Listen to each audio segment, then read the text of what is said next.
Ito, may pag-asa pa pala tayo. According to Senator Alan Peter Cayetano, according to the rules and according to the Constitution, bago ma-elect ang Senate President at Senate Pro Tempore, dapat 13 ang boboto rito.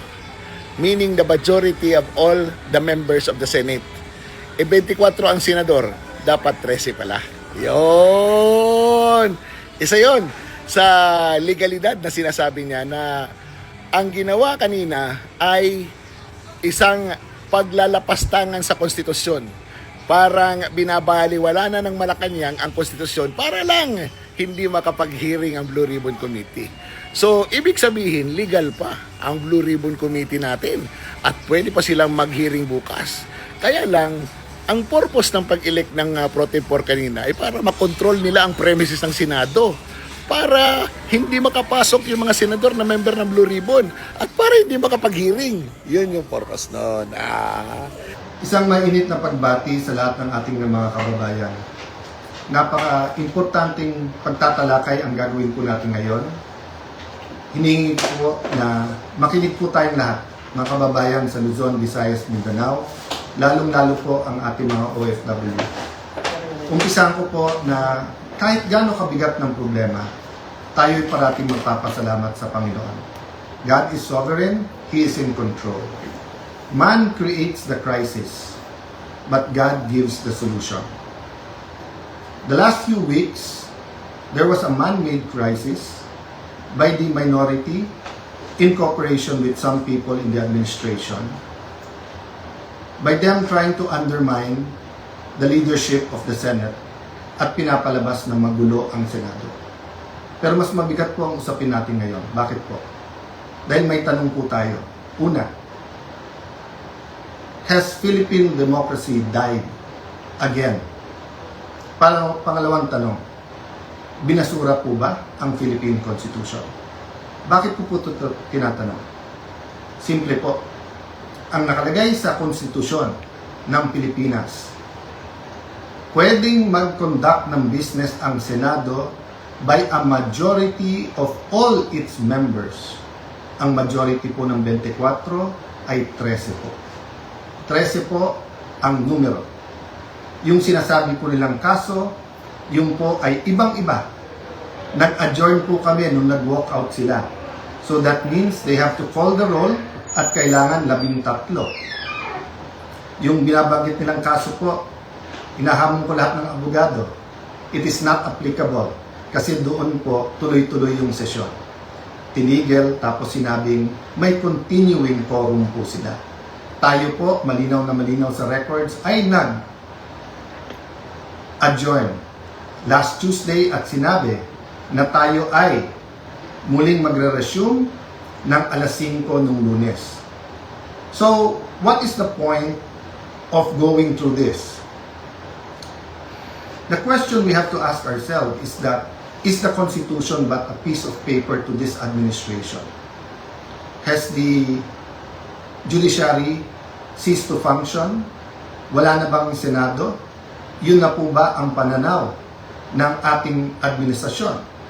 Ang tingin ba po ng 12 senador ay basta't kakampi mo ang Malacanang ay wala ng batas?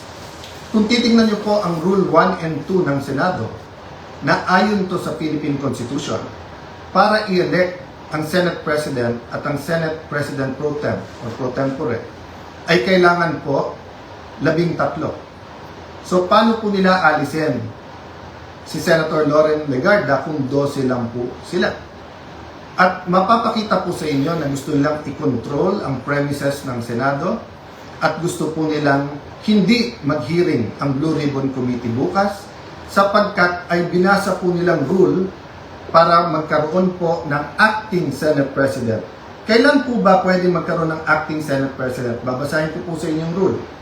Sabi po, in cases specified in subparagraph C of Section 4 of the rule, the President Pro Tem shall serve as acting President until the Senate shall have elected a new President.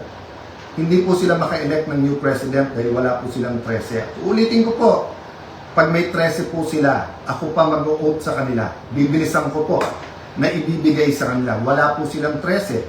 So ano yung rule po? The President pro tempore shall discharge the powers and duties of the President in the following cases, A, B, C. But she or he shall only become acting President in the case of subsection C, which says, in the event of resignation, hindi po tayo nagre-resign. Removal, hindi po nila ako naalis. Death, buhay pa naman po siguro ako, hindi po AI ito. Hindi po AI ang kumakausap sa inyo ngayon, buhay pa ho ako. Absolute incapacity, siguro naman po nakikita nyo, nakakapag-isip po ako, nakakapagsalita po ako. So wala pong ground para magkaroon ng acting president. This is an illegal coup d'etat na may kasamang pagbabasura ng ating konstitusyon. I warned everyone about this from day one. We warned everyone yesterday when we explained the use of the parliamentary tool of not having a quorum.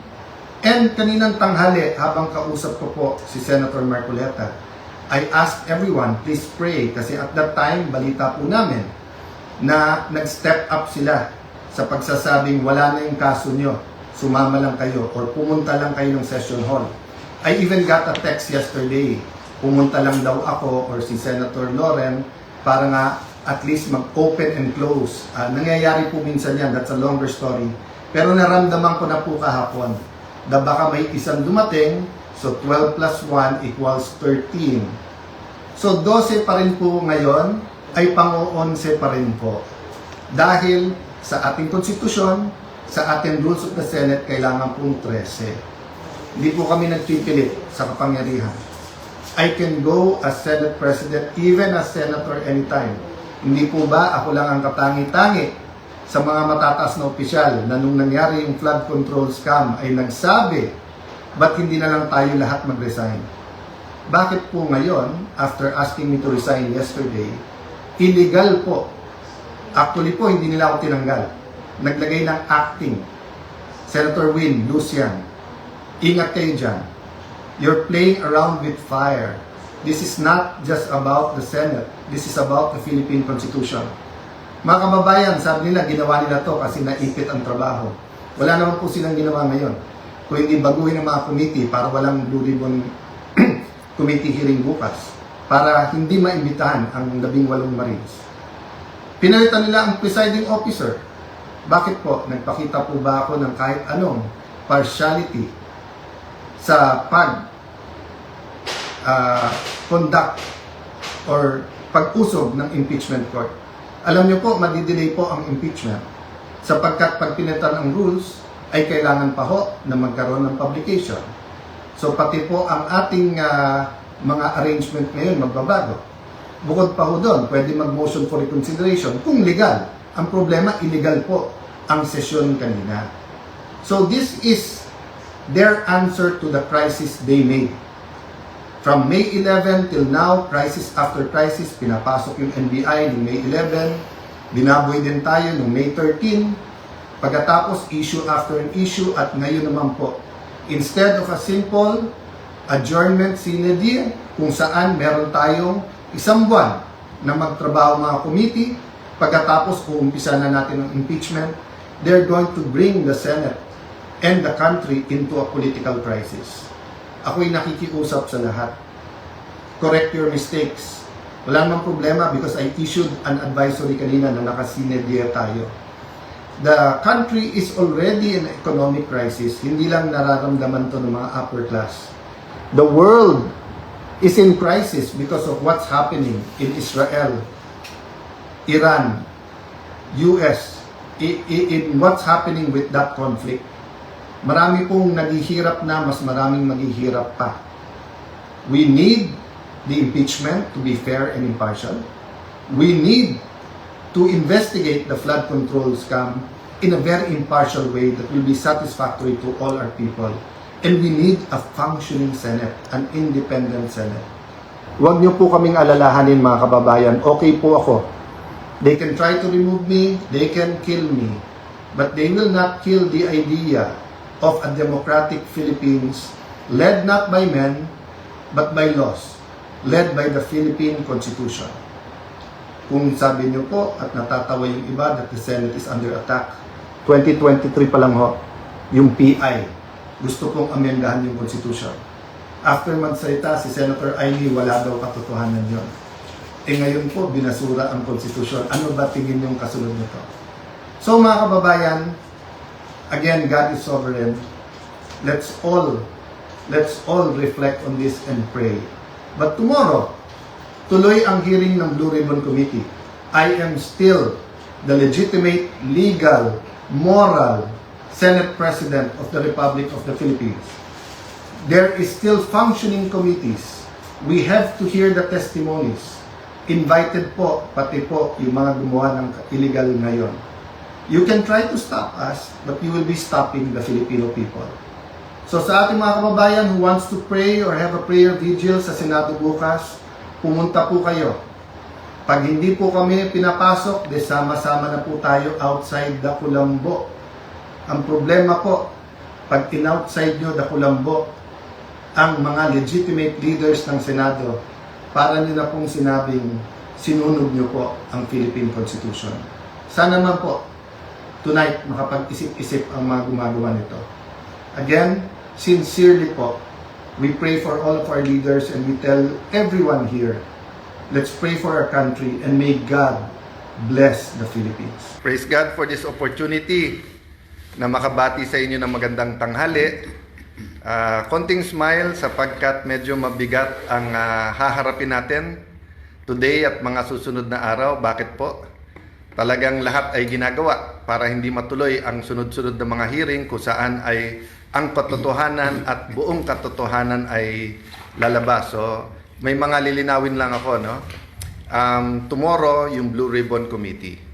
And ang balak talaga ay agawin ang mga committees. Kaya kung sila ay nag-walk out, kami naman ay gumamit din ng parliamentary tool na hindi magkaroon ng quorum para nga maprotektahan ang katotohanan. Sa Friday ay meron din schedule po ang ating kasama sa Senate na talagang parating aral, parating ready at grabe po ang wisdom sa batas tungkol naman po sa DOJ at NBI yung yung nangyari sa Senate ng May 11 at May 13. Gusto ko lang linawin po kasi kung tama yung reports na nabasa ko hanggang Malacanang, may mga bills daw na importante ang uplift, paano daw matitake up yun kung walang sesyon.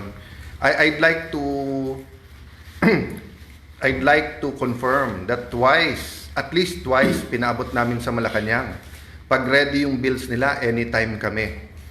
In fact, may LEDAC dapat 2 weeks ago, tinawagan pa ako nung head ng LEDAC kung tuloy, sinabi ko anytime, sila pong hindi nagtuloy. And then there was one more conversation where sinabi nila hindi pa handa yung mga bills na ilalabas nila. And assuming may bills po sila, sa committee po muna lalabas yon. So, ito lang ay confirmation na ang pinararating sa Malacanang at pinaparating sa ating Pangulo ay mga maling impormasyon. So, we had a light meal dahil napakarami naming meeting, pero I'm asking you for prayers, not just for the 13, also for the 11, not just for the Senate, but for the country. There are times in history where we're in a crossroad. So minsan kasi sa history, whether ang takbo mo ay 20 kilometers an hour pero 100 kilometers an hour, pareho lang, dadating ka rin doon. May times in history na left or right, there's no wrong decision, it's just what's the better decision. But there are times in history where a country has to make a decision, for example, when it comes to corruption and poverty, and if you make the wrong decision, the next generation will suffer. So it starts with your personal decision, then it becomes a group's personal decision, katulad ng grupo nung 13. Then it becomes an institutional, a community decision, then it becomes the decision of a nation. So as of yesterday, di ba, ang hinihingi pa lang naman namin, give the truth a chance. So ngayon, we're asking everyone to pray that matuloy yung mga hearings, no? I'm not saying that every single witness will tell the truth. What I've been consistent with since 2007 nung chairman ako ng Blue Ribbon Committee was that that platform allows us for anyone to testify at makikita po natin yung testimony nung magte-testify. Nagtataka lang ako, bakit umiba ngayon na ilan buwan walang hearing kung kailan may mga bagong revelasyon at medyo mabibigat na yung mga witnesses na nagiging available. Anytime po, may malalaking witnesses din or mayroon din po mga pwedeng biglang magsabi ng totoo. No? So of course, the man of the hour tomorrow, Senator Dante Marcoleta. Sir, magandang tanghali. Kumusta po kayong lahat mga kababayan? Ito po, nag-uusap-usap po kami para sa araw ng bukas. Ang gusto lamang namin ay ang inyong total support. Wag po kayong kukurap. Baka ito na po ang pinakahuling pagkakataon na ang katotohanan, ang katwiran ay mananaig. Kagaya po na sinabi ni SP Alan, lahat po ay gagawin nila para patuloy na pagtakpan ang isang issue na kayong lahat ay may kinalaman sapagkat pera po ninyo ang ninakaw nila. Kaya sinabi ko po, huwag kayong kukurap. Ang gagawin namin bukas will define the direction of this country kung saan tayo papunta. Salamat po sa inyong lahat at sa inyong suporta. So, thank you very much, Kuya Dante. So, ulitin ko lang po ha. Kaya pinapaswear, di ba? To tell the truth, the whole truth, and nothing but the truth. Kasi may half-truth, may tinatago na truth, mayroon pong lies. No? Series of hearings to. Pag naumpisahan po natin bukas, nandyan na yung momentum. Inuulit ko po ha. Pag may 13, automatic, hindi ko kailangang mag-resign. Sa inyo na. In fact, tinitingnan ko lang, day by day, week by week lang, na matuloy lang itong mga hearing at maumpisahan lang. Baka naman yun lang ang trabaho ko. I'd be more than content to go. The day that God uses people to tell me na meron na kaming napili to lead us. In fact, sinabi ko na rin sa 12, gawin yung kandidato ang bawat isa sa atin dito. Sino po ang gusto ding maglingkod sa ating bansa. But my mission right now is for the truth to come out. Again, hats off kay Senator Jinggoy Estrada. Napakatagal ko na po siyang kilala. We have our run-ins. In fact, may mga ibang nagpo-post ng aming mga disagreements in the past. But I'd like to reiterate what I said yesterday.